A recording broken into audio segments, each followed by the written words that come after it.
Hello, I'm S.J. Langer. I'm here representing my team, which includes Jaime Josefa Castro, Luisa Gleichman, Candace Fernandez, Nicole Titus, Case Ross, and Ahad Assad.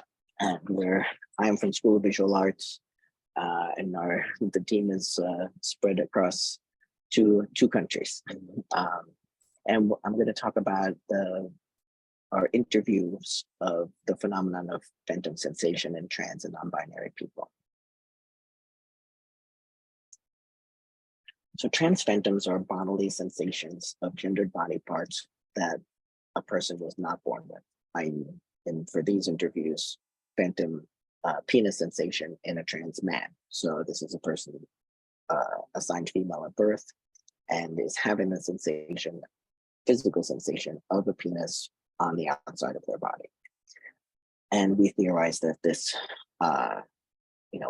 follows the sort of body matrix theory of, a neural map inside the body that usually matches the outside of the body, in this case, not completely, and that this is analogous to a plate-shaped phantom sensation in people born limb deficient who have the sensation of that limb. And we think about this in terms of the Bayesian brain and predictive processing, applying the free energy principle to gendered experience, that the mind is projecting certain gendered aspects that the material body may not match. And when we think of Markov blankets and the sort of bounds of the body, and for trans folks, right, the bounds of their body is out of range, right, for what their experiences of themselves.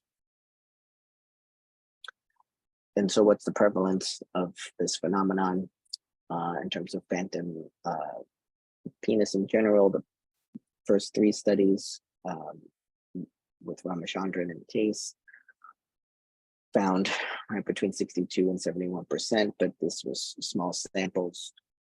My team did an online survey that we recently published. This asked across genders about phantom sensation. So not just phantom penis, but we found similar numbers. And generally phantom sensation was reported 50% of our sample, and we had almost 1,500 people. The interview study was IRB approved back in 2020, and we had a great sample to choose from, 26 people. This was all trans and non-binary folks assigned female at birth. And our 26 was able to have a nice diverse range of age, race, and gender identities. So we had from 20 to 72, I think was the number in terms of age. So this was a qualitative semi-structured interviews that I conducted at the beginning of COVID, sort of month after everything locked down. So everything had to be online, even though the plan was to have a mix. And we started out wanting to really investigate, what are the characteristics of this phantom experience? How is it operating for people? When did it start? How did it start? What were the things they noticed? Did taking tea or having surgery impact the phantom? Are they dreaming with phantoms? And what's their own theory of why this is happening for them? And particularly how it is useful in terms of sex. We've coded all of the interviews at this point. We are beginning the analysis process, but we have some preliminary results. And that includes, right, sort of people really not realizing that they weren't the only one that had this experience. None of them had really any medical professional or therapist ask them if they ever experienced this. I think probably our strongest finding is that erotic sensation seems to be the foundational perception. If you have, in this example, a phantom penis, whereas, that's different than obviously most other phantoms that, pain is there, or, pressure or other sensations. But if in our study, if you had a phantom, you had erotic sensation. And then some folks had more layered sensation as well. And so consciousness wise, neurologically, right, that's curious. For some folks, it began in puberty. Others, they said they always felt it. Maybe they didn't know what to call it, but they knew it was always there. It was usually useful for sexual activity. How they felt the sensation and how they understood the phenomenon was highly personal, and people had very interesting theories about why it was happening. Some thought, right, this was, they were in reincarnation, that they had been, male in a previous life, and this was sort of a holdover of that existence, or, they thought their brain was just doing it, or that this, helped them understand why they were trans. And, it had mixed results in terms of if the phantom was helpful or not helpful in terms of using a penile prosthetic. And for most folks, the phantom played some role in their decision making about genital surgery, if they were going to have it, and if they did want to have it, what kind of surgery they wanted, because there's two different kinds. I'm just going to jump to this quote because this is a really sort of fun, I think, example of someone theorizing about their phantom and it really lining up with the free energy principle and predictive processing.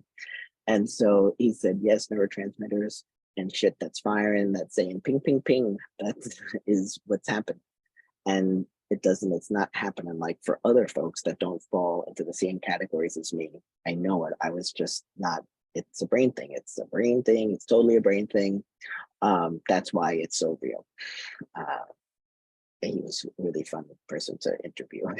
And so theoretically, right, many of the participants' theories really aligned with how we were thinking about phantoms, and that, there is this body matrix emanating from mind/brain consciousness that's not represented in the body.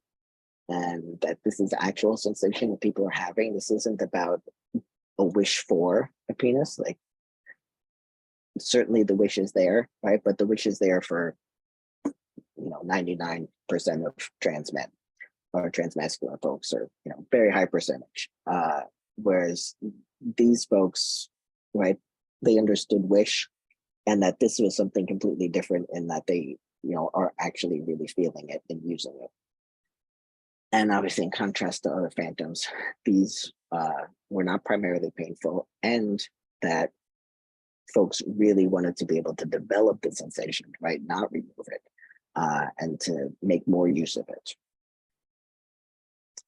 So it being a very positive experience, primarily for most folks, right? Clinically, as psychotherapists, we want to be able to use this information to be able to develop protocols and treatment methods for folks. And, we certainly have some limitations, and that it's a smaller sample. We'd love to do more interviews. And we eventually are going to publish the results of this one. It's done, and we continue to sort of do deeper investigations into trans phantoms.